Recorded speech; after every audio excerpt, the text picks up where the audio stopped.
I grew up in a little place called Croydon, and I kind of realised that basically I wouldn't be able to get this music that I was listening to on the radio, and I'd have to go into these shops. It was a bit daunting at like 13, and being a female as well, because it was kind of like you walk in and everyone would be like, what are you doing here? A friend of mine that was working there told me about all the shops up in London, which was, you know, up in London, it seemed like miles away. I started listening to lots of Motown, kind of getting addicted to lots of soul records through my mum and dad. There was a little record shop. Well, it wasn't actually a record shop, it was a cafe, and the lady who owned the cafe's husband was a record dealer, and he used to put all his records in this big kind of garage at the back of the cafe, which he thought were the records that he didn't want and didn't sell or weren't selling. So yeah, pound a go. So I used to kind of get records from there, which was kind of my first like taste of buying records. This Sounds of the Universe shop was started by a guy called Stuart Baker. It started as a stall, actually, in a place called Dingwalls in Camden. This is the early 90s now. Giles Peterson, who's a radio broadcaster for BBC, and Patrick Forge, who started his career off in Kiss FM, was doing a quite revolutionary club at the time, playing everything from Jean-Luc Ponty to Yusuf Lateef. So it was kind of, you know, it was very unique at the time. He was getting a lot of American records, American jazz and soul records that were really hard to get at that time and new, and bringing it to this kind of new scene.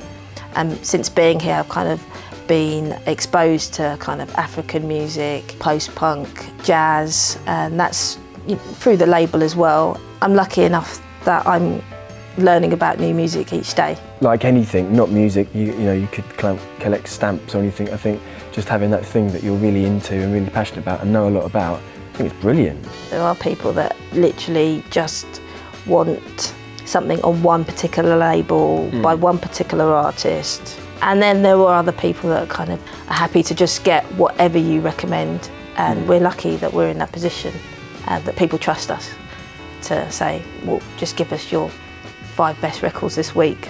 I was serving a lady one time, and it wasn't very busy in the shop, and she kind of came in and said, it's my son's birthday, it's a bit of a big birthday, I need to get him, he's really into records, really into reggae specifically.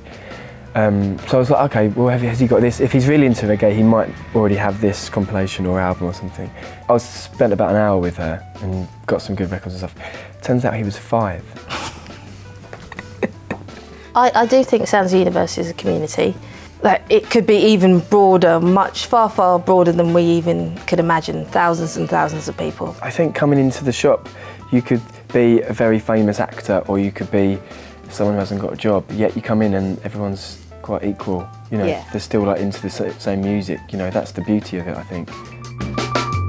The thing about this shop, it is all about atmosphere, it's about the staff, it's about the sound. The normal setup is to, can I listen to these records and we'll, you know, flick it and the headphones and stuff. And I was like, it wasn't busy, so that's right, I'll put it on the speakers. And it was just like, every record was like, yeah, I love that. So, it might have been down to these bad boys. But, did I just say bad boys? Sorry. Nothing is bought into the shop that we don't like. The whole point is that everything is carefully picked. It's highly recommended. You will see that a lot on things that we write. It's become a little bit of a joke, but the point is that everything is recommended. You know, there will be somebody in the shop that likes it. That's the reason why we bought it. If you love vinyl, you always love vinyl. There's an emotional attachment to it. I think it's the warmth of sound that vinyl can give compared to, you know, an MP3 is completely different. The majority of us are probably listening to music in a far worse way than our parents did in the 60s. I think the standard has dropped quite considerably. Not in everywhere. Not in but I mean, kids are quite used to kind of listening to music on their mobile phones pressed up against the window to kind of get the best sound. And that is really annoying on the bus, but you know, they don't really know any different, so you can't really blame them. No, I would compare listening to vinyl and listening to CDs in the same way that you kind of buy an instant coffee, and then compare that to going to Soho and having, like, you know, some beans that have been picked by some old geezer in, you know, Colombia, you know, the depths, your name written in your coffee cup.